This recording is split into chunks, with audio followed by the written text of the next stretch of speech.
ధ్యానం ఒకటి. ధ్యానము, ఆ ధ్యానానికి మార్గదర్శకుడు గురువు కావాలి. గురువు లేని విద్య గుడ్డి విద్య. గురువు లేకపోతే మనకు మంత్రం తెలియదు, దేవుడు తెలియదు, ఏమీ తెలియదు. అందుకనే శంకరుడు పార్వతీదేవికి బోధిస్తాడు. పార్వతీదేవి అడుగుతుంది, ఓ మహేశ్వర, మరి ఒక స్త్రీలకు ఒక వ్రతాన్ని ఉపదేశించు మాకు, ఏ వ్రతం చేయాలి అని అంటే ఏమంటాడు, ఓ పార్వతీదేవి, నీకు ఉపదేశిస్తున్న స్త్రీలకు గురు నామస్మరణ, గురువు యొక్క పూజ, చరణ నామ పూజ చేసినచో వాళ్ళలో అంతఃశుద్ధి జరిగి ఆత్మశక్తి జాగృతి, వాళ్ళలో భక్తి ఉదయిస్తుంది. గురువు యొక్క కృప వల్లనే ఇది వాళ్ళకు సాధ్యమవుతుంది. గురువు లేకపోతే అంతఃశుద్ధి జరగదు, మన ధ్యాన సిద్ధి కూడా కలగదు. కోటి పుణ్య తీర్థాల కంటే ఒక్క గురునామ స్మరణ చేస్తే చాలు. కోటి యజ్ఞాలు చేయడం కంటే ఒక్క గురునామ చరణ స్మరణ, గురు పాదాలకు నమస్కరిస్తే అంత పుణ్యఫలం వస్తుంది.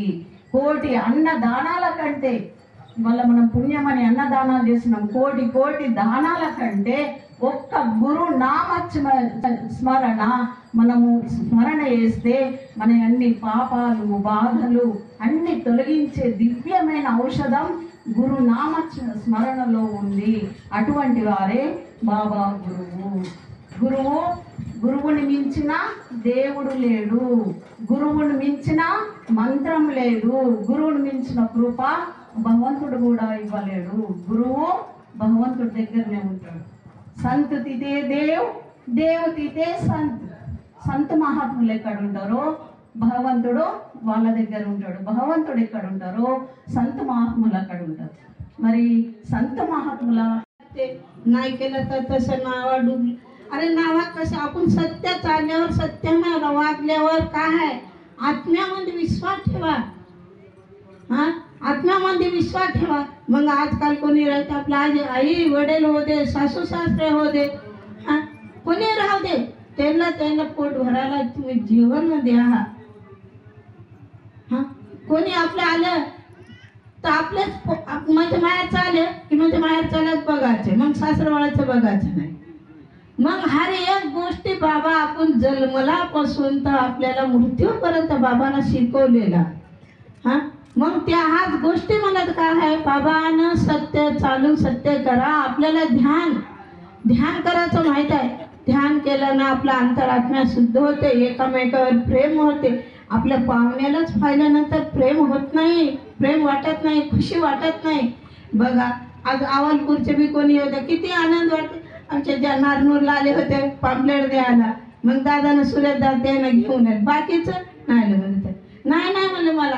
मग त्यांना पाहिल्यानंतर मला इतकं प्रेम आनंद वाटला की खूप आनंद वाटला, डोळ्यामध्ये अश्रू आल्या. तसं मला तासल्याला होते, जुनून हो, सोनका कोणत्याही ध्यान केंद्रात होते, कोणी होऊ दे, मला तर पहिलं काय वाटतं तर मायाचं गावचं कुत्र बी आलं ना ते आपल्याला खुशी वाटत होती. तसं नाही आता.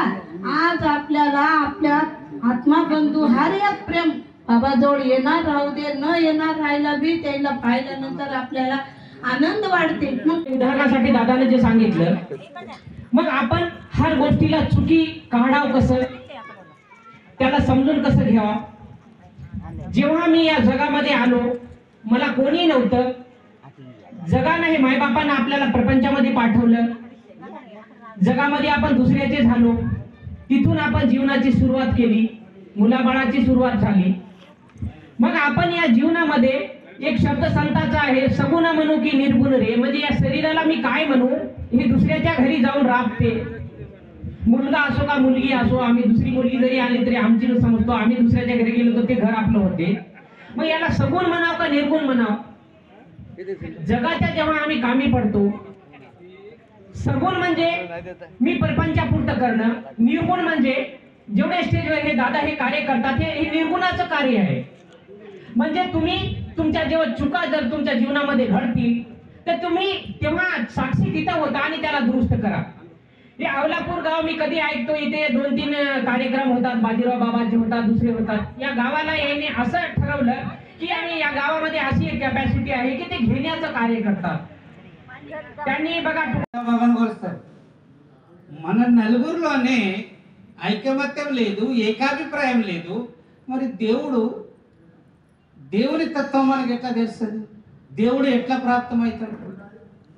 వేదాలు ఘోషిస్తున్నాయి భగవంతుడు సర్వాంతర్యాముడు.